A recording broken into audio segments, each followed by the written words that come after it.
Shalom, Elder Boaz here. Well, it has been extremely busy during the past couple of weeks, and it's interesting because I haven't had a chance to really do any videos, but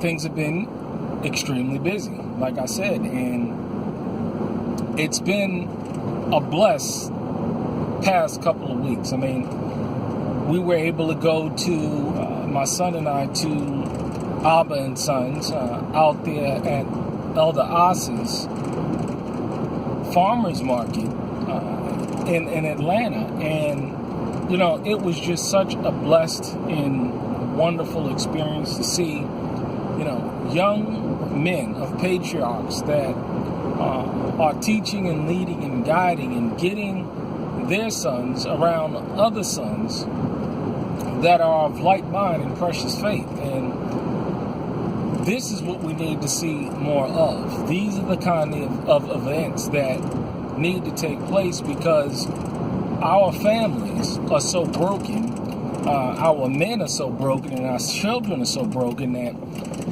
there needs to be a great repairing. And the only way those repairs are going to take place, either repairs or maintaining sound structures within families, is by having living examples.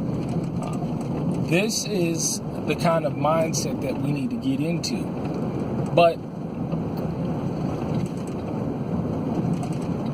it's hard to get people to, amongst other things, is to simply put, just make a commitment. Now, when we're doing anything in life, whether we are a part of an organization, whether we have a job,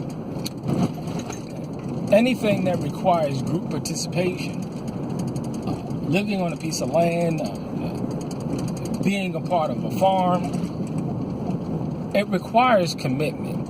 And like I said, again,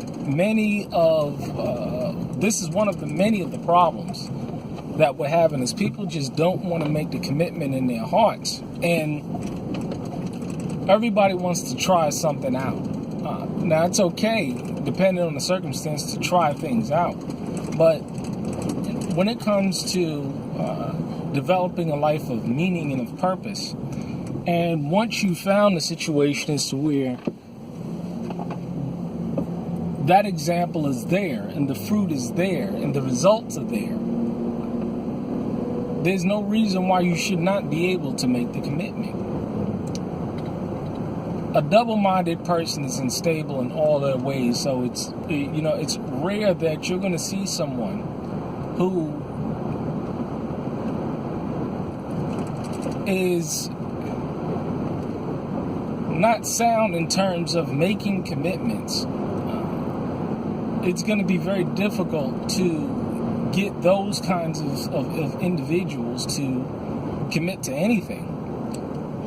And the ones that you see that are the most stable are the ones who make the commitment. And if this, again, if reality is not instilled, especially in our young men, in terms of making the commitment, they'll never stay on the path. They definitely won't stay on no straight and narrow path because they haven't committed in their hearts. So whatever you're doing, whatever you're part of that you feel as though is of value to yourself as well as to the greater community as a whole, make the commitment. Make the commitment. And because we're just so selfish. That's what another problem, a bigger problem is that we're only thinking of ourselves. We're not thinking of or a lot of people, they don't think of the benefits of the group. They only think about the benefits of themselves.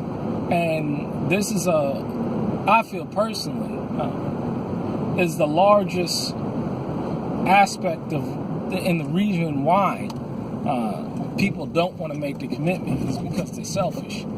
And you don't want to be selfish. together, everyone achieves more. When you're a part of a team, when you're a part of something that's greater than yourself, and you make the commitment, no one lacks anything if you're truly a part of a team. But you can't expect more out of something that you've put in.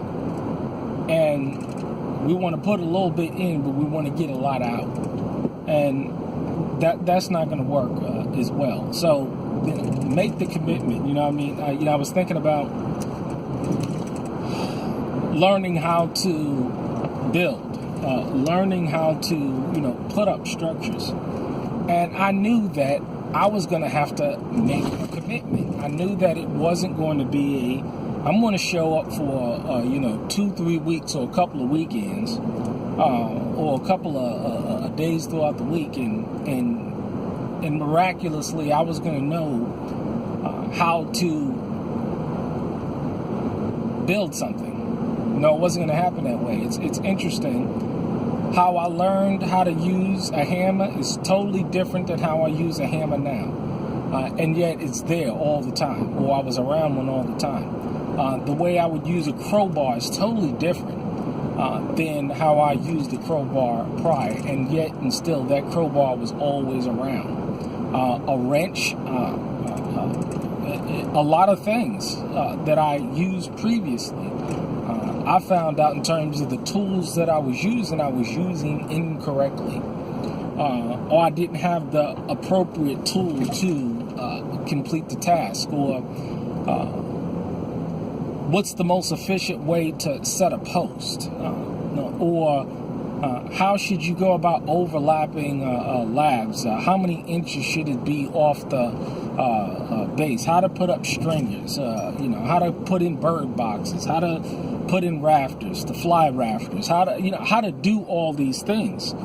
I was around them. I may have seen them on a building, but I never did it myself. And now I know what it is, and I know how they all interact with one another in ensuring that the structure is sound, because it's about a sound structure. It's about, you got to make sure your foundation is right.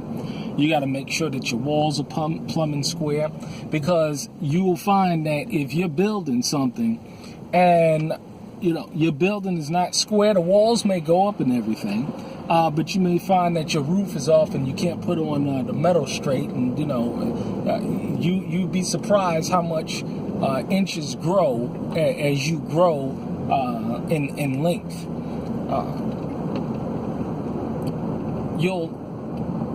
I learned, a 412 pitch or a 512 pitch, what are these things? How to read a square, how to use it correctly, as opposed to just using it to make a line down a straight line down a 2x4 or 2x6. So I had to make the commitment, and only through making this commitment, I was able to learn these things so I can produce and be of value to the whole in the future. So, and it's the same thing. It's about making that commitment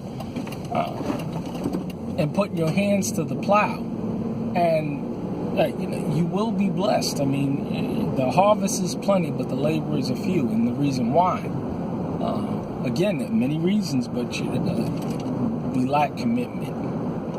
So, for those who have chosen to put their hands to the plow, to those who have made the commitment in their minds to, make the move and do what is necessary to take your life to that next level in all ways, spiritually, socially, economically, health-wise. I mean, it's there. Make the commitment, and you will see the fruit. And as with any plant, with any fruit tree, it takes time to bear fruit. It's not going to happen overnight. You're going to make mistakes. You're going to do things wrong, but that's a part of making a commitment, is that you learn from those mistakes. And you learn not to repeat those same mistakes again, and you're up under elders and people of skill that are able to, dust you off and teach you the right way, to teach you the more excellent way. So make the commitment. So important because, hey, what a lot of us were doing previously, it just wasn't right. All right, y'all stay blessed out there. Shalom.